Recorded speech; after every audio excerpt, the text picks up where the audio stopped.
860 mètres cubes de béton. Nous avons englouti près de 450 000 tonnes de ciment. En même temps, ça ne consomme pas beaucoup de fer, mais nous avons englouti plus de 30 000 tonnes de fer à béton. Et derrière ce massif, à la date d'aujourd'hui, nous avons près de 4 milliards 800 millions de mètres cubes d'eau. Ce barrage que vous voyez, ce que vous voyez en haut, 120 mètres, il y a la même dimension sous terre. On a perforé sur les 1156 mètres, chaque 1,50 m, un trou qui est entre 65 et 80 mètres. On a injecté du ciment. Il y a des trous qu'il faut prendre jusqu'à 5 tonnes de ciment pour souder toute la fissuration. Pour réaliser un tel ouvrage, les défis géologiques sont énormes et les contraintes de sécurité majeures. Retenir 6,317 milliards de mètres cubes d'eau demeure un véritable exploit technique et technologique. Les montagnes que vous voyez, on a dégradé leur géologie. Elles ne peuvent plus résister à la pression de l'eau qui passait là-dedans de façon naturelle. C'est pourquoi à l'intérieur, chaque côté, c'est-à-dire chaque rive, vous prenez la montagne à gauche et la montagne à droite, on a percé des tunnels, des galeries d'une centaine de mètres avec environ 5 mètres de diamètre pour permettre, c'est-à-dire pour faire le drainage de la montagne, pour ne pas que l'eau qui se trouve concentrée à l'intérieur de la montagne, à partir du moment où on a coupé pour la construction du barrage et que ça pousse la terre et la terre se casse et vient augmenter le volume du barrage, ce qui cause des accidents dans le monde entier. Soit Petit est un ouvrage en avance sur son temps. Ces normes de sécurité réduisent presque à zéro les risques de rupture du barrage.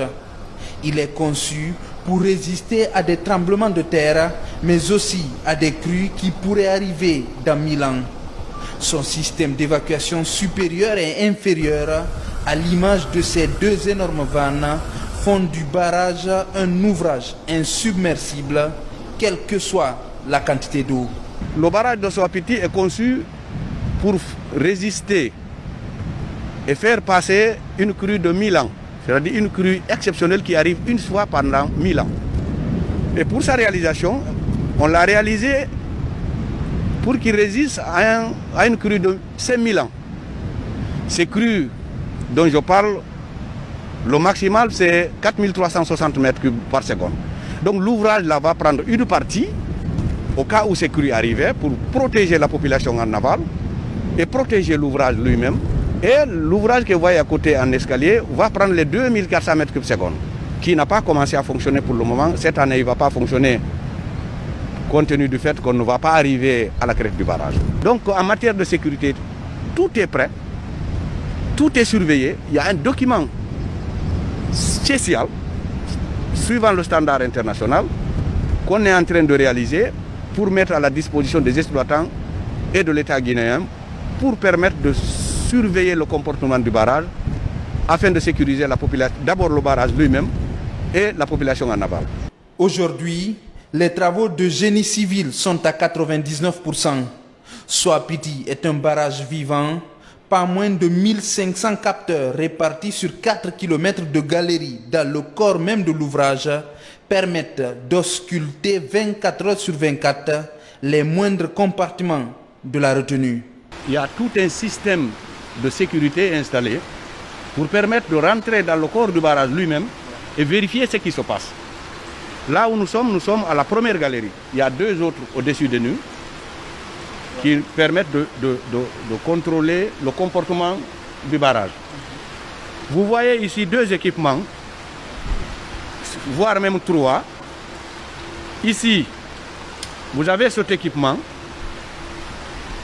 qui permet à tout moment de savoir quelle est la pression d'eau qui se développe dans les rochers.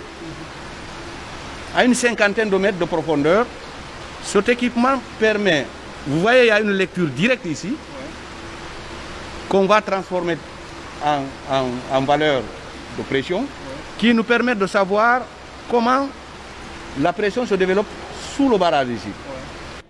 Pour maîtriser les infiltrations souterraines de l'eau, souvent fatales pour plusieurs barrages, des milliers de forages pompent continuellement les quelques quantités qui cherchent à se frayer un chemin à travers les fondations du barrage, allant jusqu'à 94 mètres de largeur par endroit.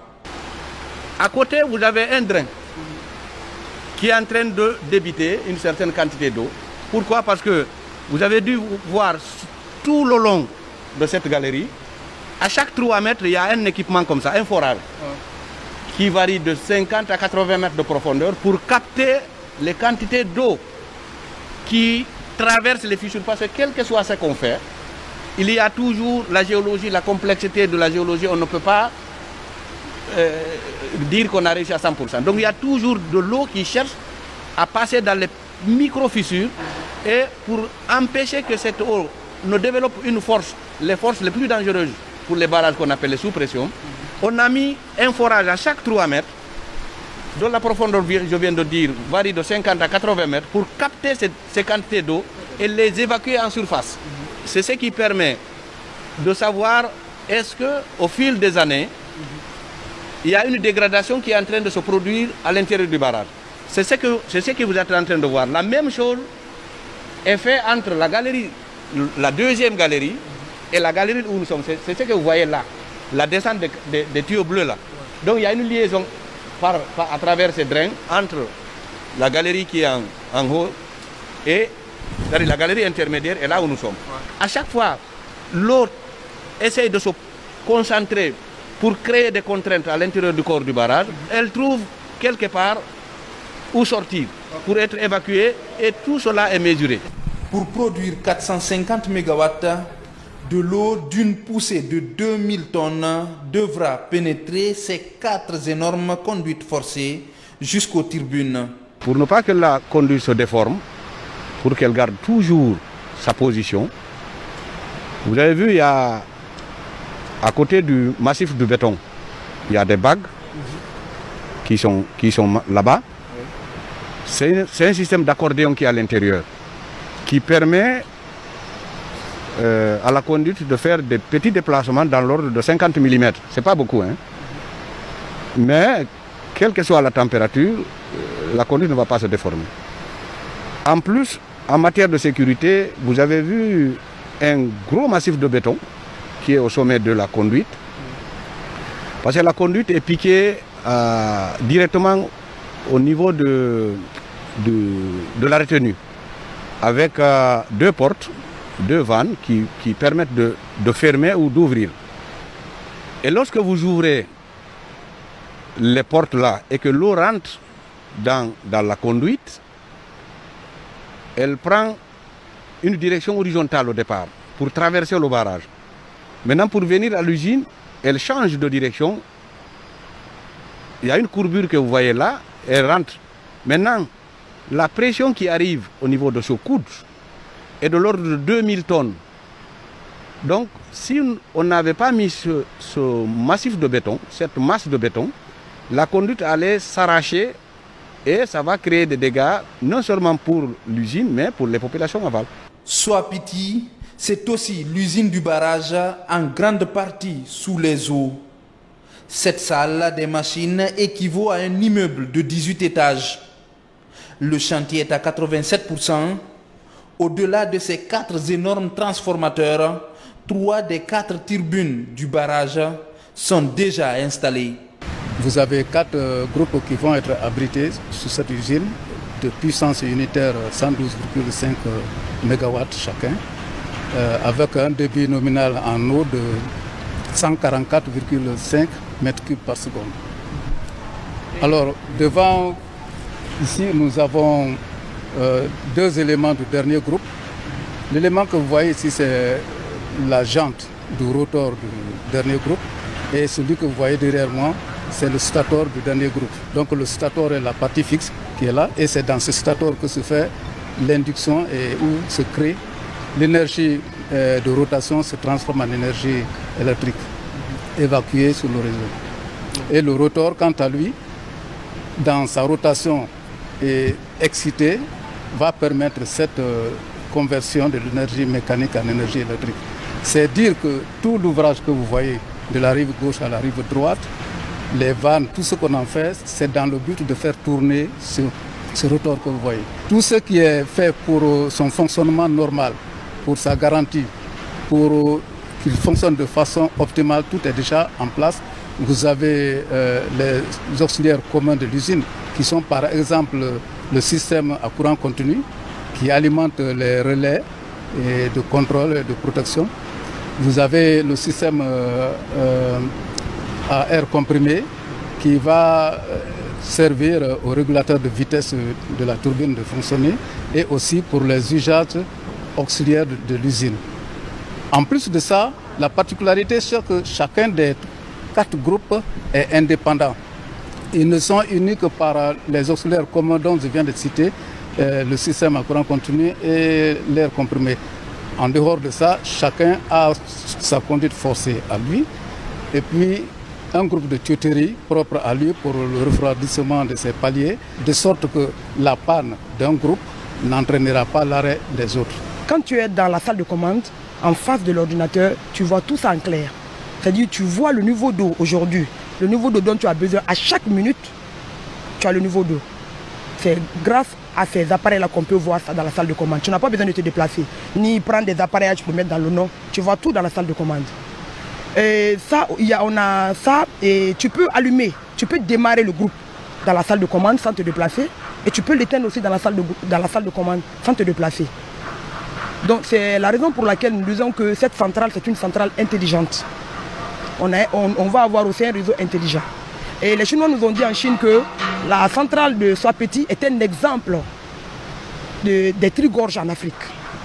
Pour garantir et certifier la qualité des travaux, le gouvernement guinéen a fait appel au cabinet français Tractebel, spécialisé dans le contrôle des grands ouvrages.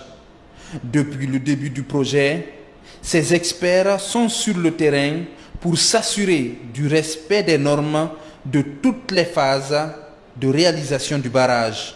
Nous avons sur place une équipe d'ingénieurs expatriés et d'ingénieurs locaux qui contrôlent les plans, qui contrôlent les travaux réalisés, qui contrôlent les essais qui sont faits, que ce soit pour le génie civil, pour l'hydromécanique ou pour l'électricité ou les communications. Un contrôle, ça peut consister pour le génie civil à assister d'une part aux essais qui sont faits en laboratoire de génie civil, sur les résistances de béton, sur les portances de sol, sur des choses comme ça. Ça consiste aussi sur place à aller vérifier les coffrages, les armatures, s'assurer que les plans sont respectés. Ça consiste pour l'hydromécanique à vérifier que les problèmes de solidité, d'étanchéité, de fonctionnement oléo-hydraulique sont garantis. Ça consiste pour l'électricité à assister aux tests qui sont faits sur tous les circuits électriques. Aujourd'hui, ce barrage est construit suivant l'évolution des équipements. Il est à classer parmi les ouvrages qui sont des ouvrages récents et modernes, oui, bien sûr. Le projet Soapeti intègre aussi un plan de gestion environnementale et sociale ambitieux. Au-delà de la relocalisation de 19 villages, le reboisement de 2200 hectares le long du fleuve est en exécution.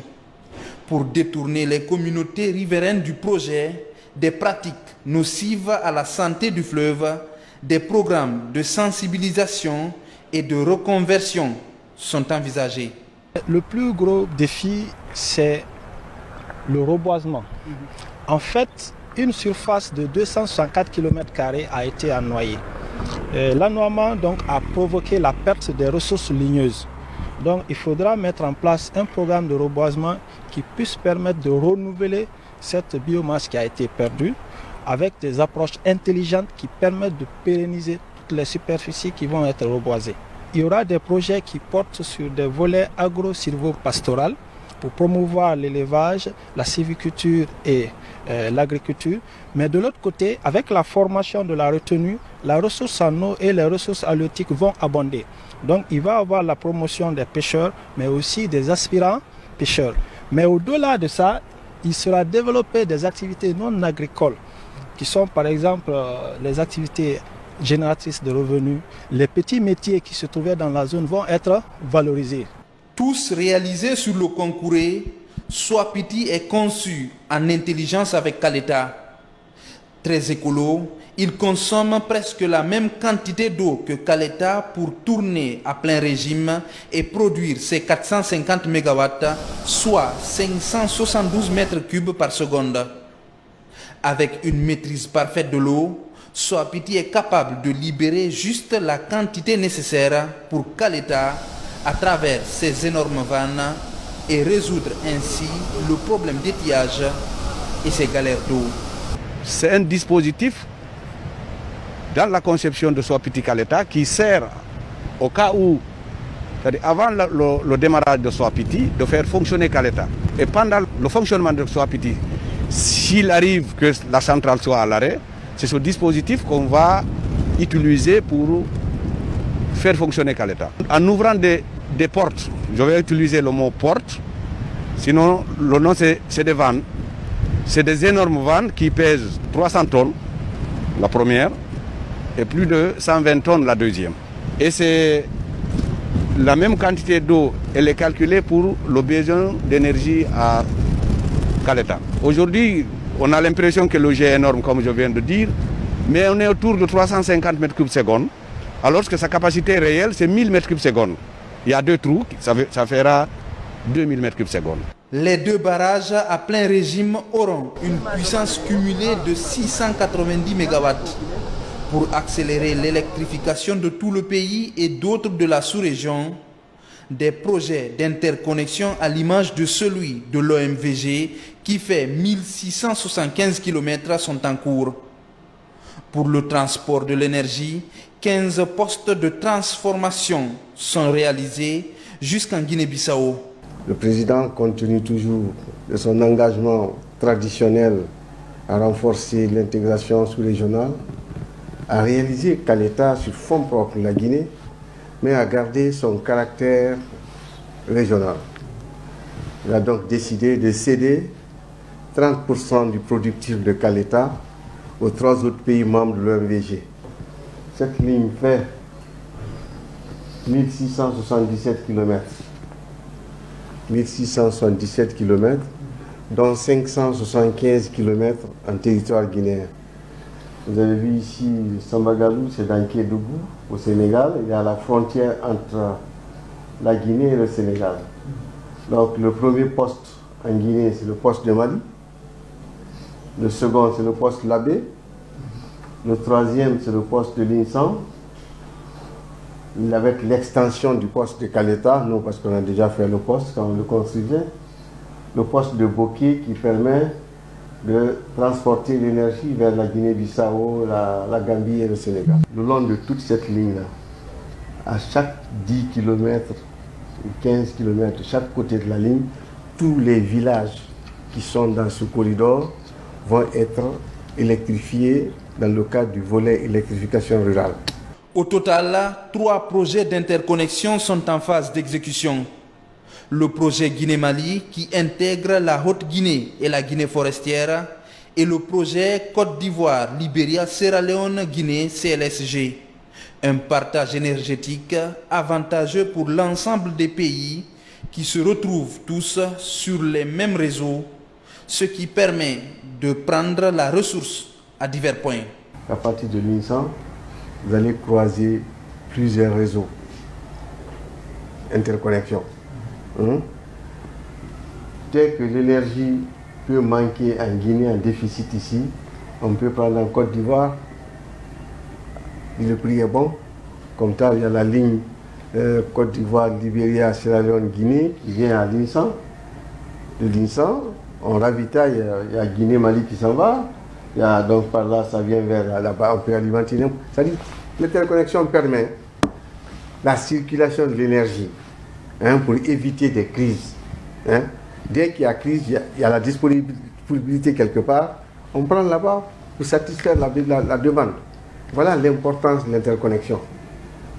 Voilà l'importance de l'interconnexion. Et pour la Guinée aussi, vous savez que nos seules sources de devises aujourd'hui tournent autour du secteur minier. Mais quand on exporte l'énergie, donc ça multiplie les sources de devises. L'énergie que les autres pays vont consommer, ce n'est pas en francs guinéens qui vont nous payer. Depuis 2010, la Guinée a multiplié sa production hydroénergétique.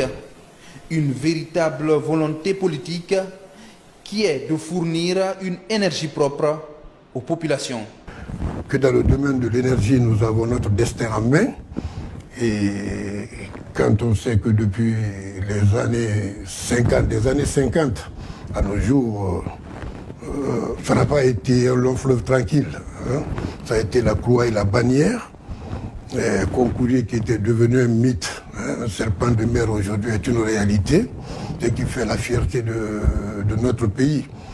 Et tenez-vous bien, j'ai dit à vos confrères la dernière fois, aujourd'hui, la Guinée est dans le même giron que le Sénégal. Et ce n'est pas exclu que nous le dépassions.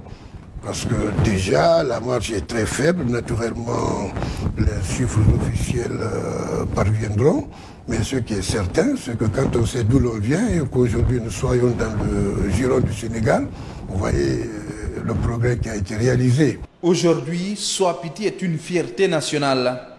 Sa mise en service en 2021 permettra enfin à la Guinée de tourner la page des délestages, ce qui permettra au pays d'accélérer son développement économique et social, bénéfique à tous les Guinéens.